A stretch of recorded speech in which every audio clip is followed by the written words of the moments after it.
Kıymetli arkadaşlar, hepinize hayırlı günler diliyorum. Bugün iman üzerinde duracağız. Kelamcıların ispatı vacip dedikleri konuyla alakalı olarak konuşacağız. Özellikle Allah'ın yokluğu ispat edilebilir mi? Bu soruya cevap vermeye çalışacağız. Evet, iman üzerinde ne kadar durulsa yeridir. Özellikle günümüzde hakikaten ortada dolaşan sorulara, sorgulamalara, şüphe ve tereddütlere baktığımızda pek çoğunun aslında imandaki zafiyetten kaynaklandığını görüyoruz. Hani Bediüzzaman Hazretleri yani İslam'ın gelişinden 14 asır önce risaleleri yazmış. Risalelerde bir kere daha Allah'ın varlığını, birliğini ispatlamaya çalışmış ve hakikaten çok da güzel eserler bırakmış bize. Okuduğumuzda yeniden bize marifetullah'a ulaştıracak, marifetle Allah bilgimizi arttıracak. Yani Allah'ı daha iyi tanıtacak bize eserler yazmış Üstad Hazretleri. Hani bir taraftan da yani inançsızlıkla müthiş bir mücadele içine girmiş. Kendi dönemindeki Allah'a inkar eden insanlara karşı çok güçlü argümanlar ortaya sunmuş. Ve üstaddan bugüne belki yarım asır geçti, hatta daha fazla zaman geçti. Belki risalelerin yazılışından bugüne bir asır geçti. Ama biz hala benzer konuları konuşmaya devam ediyoruz. Kanaatim o ki kıyamete kadar da bunları konuşacağız. Çünkü iman meselesi halledilmeyince, ki imanın üst sülesası da Allah'a inanmaktır. Yani dolayısıyla Allah'ın varlığı, birliği ortaya konmayınca, bu konuda gönüller tatmin edilmeyince üzerine bir şey koymanız sizin çok zor. Yani adeta binanın temellerini siz sağlam atmadan üzerine güzel bir bina inşa edemezsiniz. Etmeye çalışsanız da bir süre sonra o çürük temellerle birlikte o binada yıkılır gider. Dolayısıyla iman meselesini her zaman bizim birinci gündemimiz olarak tutmamız. Başta kendimiz için. Yani çünkü imanda nihayet yok. Hani Üstad Hazretlerinin dediği gibi yani imanın diyor bir çekirdekten koca bir çınar ağacına kadar mertebeleri, dereceleri vardır. Dolayısıyla insan tefekkür ettikçe, düşündükçe, araştırdıkça, okudukça, Allah'a ibadet ettikçe ne yapar? İmanı sürekli artar. O yakinde mertebe kat etmeye devam eder. Dolayısıyla hani hem kendimiz için imanımızı arttırma adına gayret içerisinde olmamız gerekiyor. Hem de bu konular üzerinde durarak bulunduğumuz meclisleri sohbeti canana çevirerek sürekli sözü Allah'a getirerek insanların imanını takviye etmeye gayret etmemiz gerekiyor. Hani üstad diyor ya Risale'de imanı billah, marifetullah, muhabbetullah, zevki ruhani. Bakın 4 mertebeden bahsediyor. İşin en temeline imanı billahı koyuyor.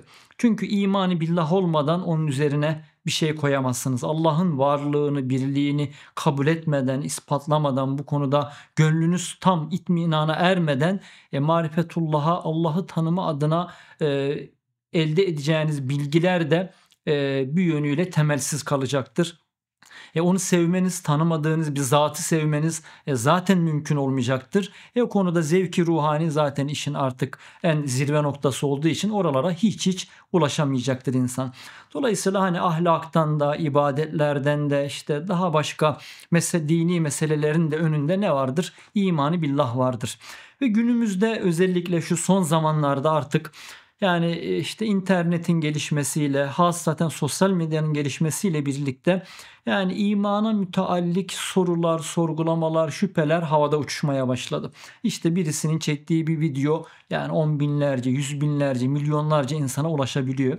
Ve o güne kadar belki inandıklarını zanneden insanlar bile bir takım inançlarını sorgulamaya başlıyorlar. Yani şüpheler oluşuyor kafalarında. Hele o iman taklidi imansa, yani neye inandıklarını gözden geçirmedilerse, adeta bir binanın tuğlalarını tek tek söküp yeniden o binayı inşa edercesine imanlarını sürekli inşa edemedilerse insanlar böyle aykırı fikirleri duyduklarında, inançsızlığa dair bir takım iddiaları duyduklarında sarsılan insanları çokça görüyoruz çevremizde. Hatta bu konudaki en kötü örneklerden biri de işte çok dindar ailelerin inançsız çocuklarının olması.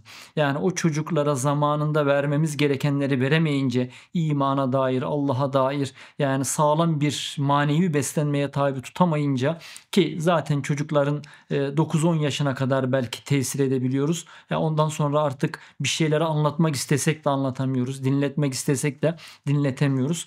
Dolayısıyla belki küçük yaşlardan itibaren bir takım meselelerin başta telkinle belki ezberle ama arkasından yaşları büyüdükçe biraz daha akıllarına, mantıklarına hitap ederek belli konuların anlatılması gerekiyor. Şimdi biraz girizgahı geniş tuttum. Çünkü bu konuda bir iki video çekeceğim daha sonra da inşallah.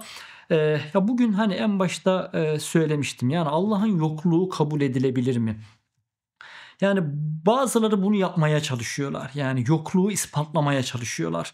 Yani reddettikleri, inanmadıkları bir Allah'ın gerçekten yok olduğuna dair deliller ortaya koyuyorlar. Tabi burada müthiş bir aslında mantıksızlık var.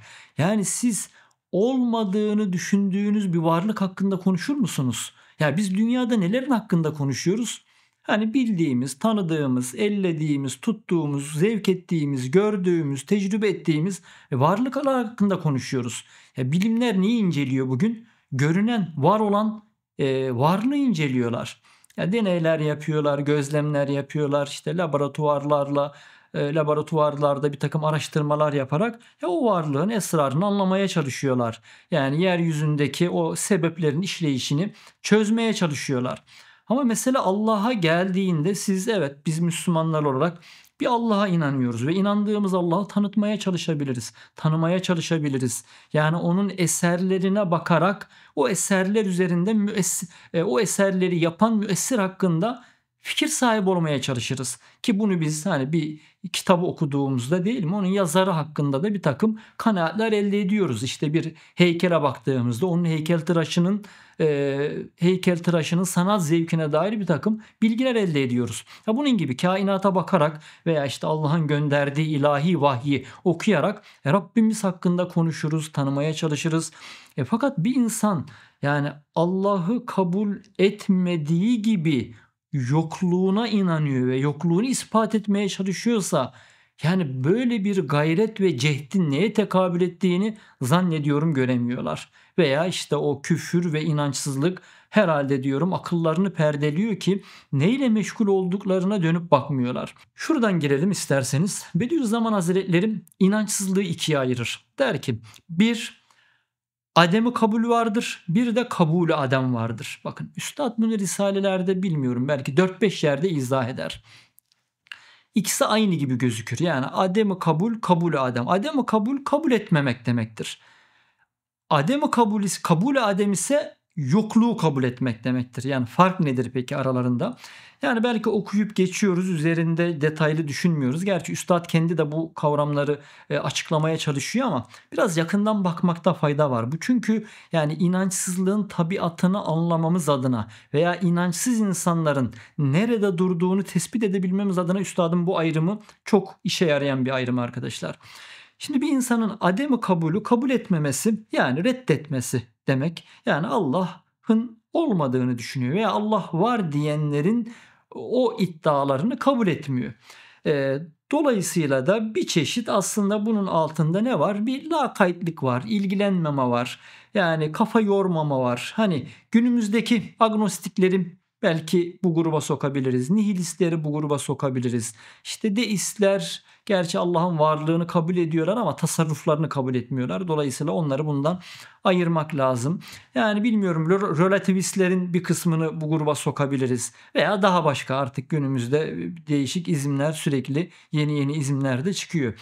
Şimdi ya bunlar aslında yani Allah'ın yokluğuyla ilgilenmezler. Yani sadece var diyenlerin bu iddiasını kabul etmezler. Üzerinde durmazlar. Ya bunun da altında bir takım farklı sebepler olabilir. Ya günümüzde hani bunlar anlaşılabilir sebepler. Çünkü Allah var dediğinizde siz o sözünüzün bir takım gereklerini yerine getirmek zorundasınız. Ya Allah var, var olan bir Allah beni yarattıysa, benim sahibim Rabbim oysa Benden istedikleri de olmalı, istekleri de olmalı. Bunları işte peygamberler, Kur'an bildiriyor. Bu sefer onları yerine getirmeliyim derken siz aslında arkasından pek çok mükellefiyetle karşı karşıya kalıyorsunuz. Ama biraz günümüzde yani sadece çocuklarda değil, büyüklerde de artık otoriteye isyan meşhur olmaya başladı.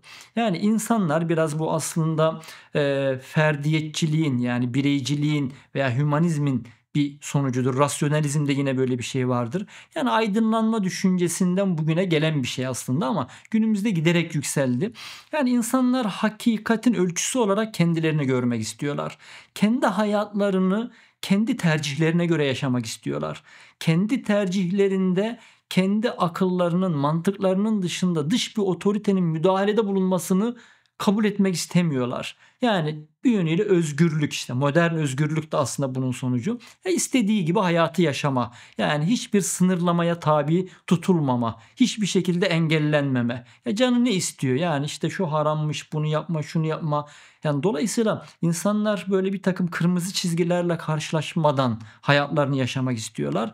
Yani biraz bu inançsızlığın temelinde bu tür şeyler var. Yani hani bu işte hevaya uyma, hevese uyma, insanın arzularını tatmin etmek istemesi, istek ve taleplerini sınırsızca, özgürce yani bağımsız bir şekilde yerine getirmesi gibi istekler. Yani biraz modern dünyanın önümüze koyduğu bu hedonist yaşam tarzı var işin arkasında. Bize işte kabul ettirmeye çalıştığı özgür düşünce var. Modern insan bugün ne kadar özgür? Yani belki dinden kendini soyutlayınca işte acaba modern devletin boyunduruluğu altına mı girdi? Bunlar günümüzde zaten konuşulan, tartışılan konular. Ben oralara girmeyeceğim. Ama hani ademi kabul dedik ya yani bu Allah'ın varlığını kabul etmeme, dinleri kabul etmeme, Kur'an'ı kabul etmeme. Allah'ı kabul etmeyince zaten diğer iman esaslarını kabul etmesi düşünülemez bir insanın. Yani bunun felsefi bir temeli yok arkadaşlar. Fikri bir temeli yok. Kabul etmiyor. Niye kabul etmediğini de bilmiyor belki. Yani bunu böyle bir takım argümanlarla desteklemeye çalışmıyor. İspatlamaya çalışmıyor. Ama bakın kabul ademde bu yok. Kabul adem demek ademi kabul etme, yokluğu kabul etme demek. Yani inançsızlığı bir inanç haline getirme demek. Evet, kulağa biraz garip geldiğinin farkındayım.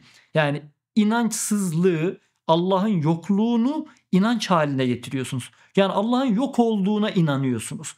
İnanmakla da kalmıyorsunuz. Bu inancınızı başkalarına kabul ettirmeye çalışıyorsunuz. Bunu felsefi temellere dayandırmaya çalışıyorsunuz. Bunu ispatlamaya çalışıyorsunuz. Peki bu mümkün mü? Mümkün değil arkadaşlar. Yani kelamcılar, İslam filozofları bunun üzerinde dururlar. Çünkü yokluk ispatlanamaz bakın. Yok olan bir şey ispatlanamaz. Siz Allah'ın varlığına dair getirilen delilleri itiraz edebilirsiniz. Eleştirebilirsiniz. Bir şeyin deliline itiraz etmek, o delili çürütmek delilin delalet ettiği medlulü de çürütmek anlamına gelmez haşa. O ayrı konu. Çünkü delilde yanlışlar, hatalar, eksiklikler olabilir. Ama o konuda tek delil o değildir. Başka deliller de vardır. Delil dediğimiz, istidlal dediğimiz mesele biraz bizim aklımızla mukayyet. Yani biz Cenab-ı Hakk'ın varlığını ispatlama adına işte öteden beri bir takım deliller buluyoruz. Ama bu deliller aslında Allah'ın varlığının birebir onu Allah'ın varlığını ispat eden, ortaya koyan şeyler değil. Yani hani bir yerde Hoca Efendi'nin dediği gibi zihnimize gelen şüpheleri süpüren birer süpürge gibi aslında bu deliller. Yani dolayısıyla hani bu deliller konuşulabilir, itiraz edilebilir ama bu bunlardan farklı bir şeydir bakın. Yani kabulü adem yani ademi yokluğu kabul etme, ispatlamaya çalışma bundan farklı bir şeydir. Yani ama bunu nasıl yapacaksınız değil mi? Yani siz diyelim ki dünyada herhangi bir şeyin olmadığını ispatlayacaksınız. Ya böyle yeryüzünü karış karış hani dünyada demeyelim yani varlık aleminde diyelim. Bir şeyin olmadığını ispat etmeye çalışacaksınız. Savunuyorsunuz. Savunabilirsiniz de nasıl ispat edeceksiniz bunu? Bütün alemleri yani mikro makro alemleri dolaşmanız, gezmeniz, incelemeniz, tahkik etmeniz olmadığını göstermeye çalışmanız gerekir. Ya bunun zorluğunun ama bir şeyin yani varlığını ispatlamak kolaydır. Yani işte elma diye bir şey var mı? Ben var diyorum. Nasıl ispatlayacaksınız? Bir tane elmayı götürürsünüz, olduğunu ispatlarsınız. Ama yok diyen bir insan onun yokluğunu nasıl ispatlaması lazım?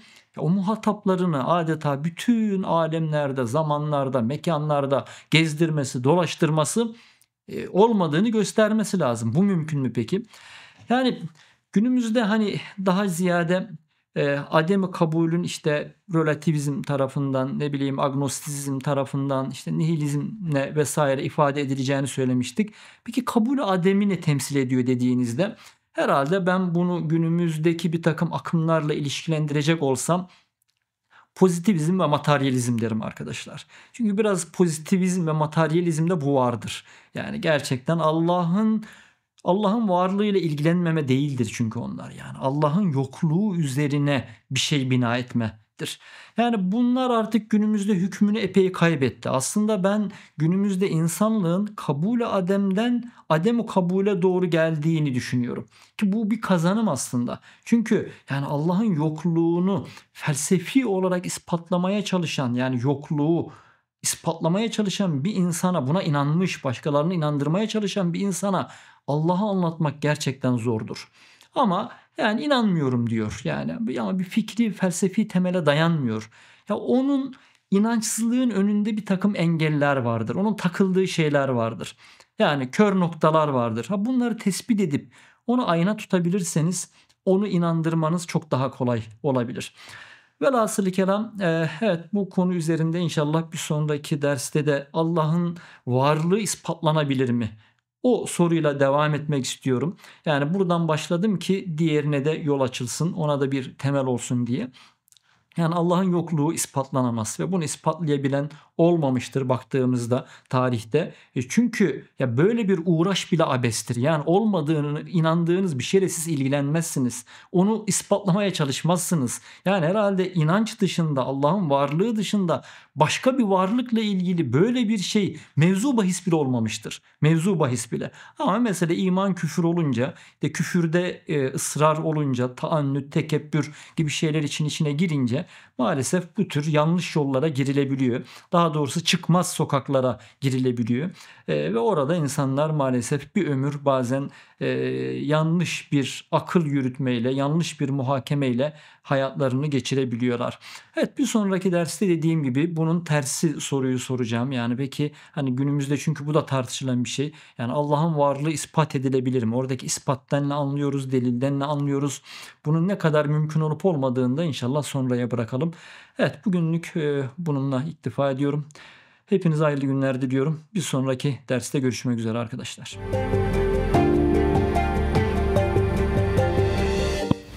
...1980 yılı Bornova Merkez Camii. Muhterem Hoca Efendi o kürsüde Ahlaki Mülahazalar adını verdiği bir vaaz serisine başlar. Ahlak-ı aliye ile mütekallik olan bir yüz yerde kalmayacaktır. 14 hafta boyunca İslam ahlakının özünü anlatır. Kalplere işler, akıllarda iz bırakır. Aradan geçen 40 yıl içinde o vaazlar büyür. Hutbelere dönüşür, konferanslara taşınır, özel sohbetlerde derinleşir.